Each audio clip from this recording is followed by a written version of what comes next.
Suspendido ang lisensya at rehistro ng driver na nag-viral matapos masangkot sa ilang away kalsada. Humarap na siya sa LTO pero hindi raw siya nagsusorry sa mga nangyari. Balitang hatid ni Mark Salazar. Matapos ilang beses na ma-videohan at mag-viral dahil sa pakikipag-away sa mga kapwa motorista sa Quezon City, humarap sa Land Transportation Office NCR ang sangkot na driver. Pero hindi raw siya magsosorry kahit pa sa LTO mismo.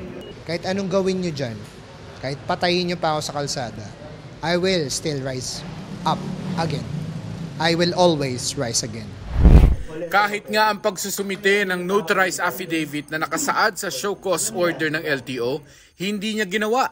I don't expect anything because walang mangyayari. I would defend myself. I will get lawyers for that. What else do you want? I am not afraid of any one of you. Remember that. Improper person to operate motor vehicle ang tawag ng LTO sa violation ng driver. At ang parusa rito habang buhay na kanselasyon ng lisensya. Paulit-ulit ko sinasabi, yung character, attitude, discipline sa kalsada, makikita mo pag lalo na yan, na-post sa social media yung road rage. May nitulo. Binigyan siya ng LTO ng hanggang January 24 para magsumite ng kanyang notarized affidavit. Saka didesisyonan kung papayagan pa siya muling magmaneho o hindi na. Dahil sa due process natin, hindi natin madesisyonan hanggat wala pa yung affidavit. Pero sinabihan natin siya kanina, kung wala siya isasubmit based sa hawak natin evidence, the video itself, doon namin i-conclude yung resolution.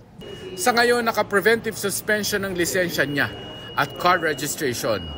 Mark Salazar, nagbabalita para sa GMA Integrated News. Kapuso, alamin ang maiinit na balita. Bisitahin at mag-subscribe sa GMA Integrated News sa YouTube. Sa mga kapuso abroad, samahan niyo kami sa GMA Pinoy TV at sa www.gmanews.tv.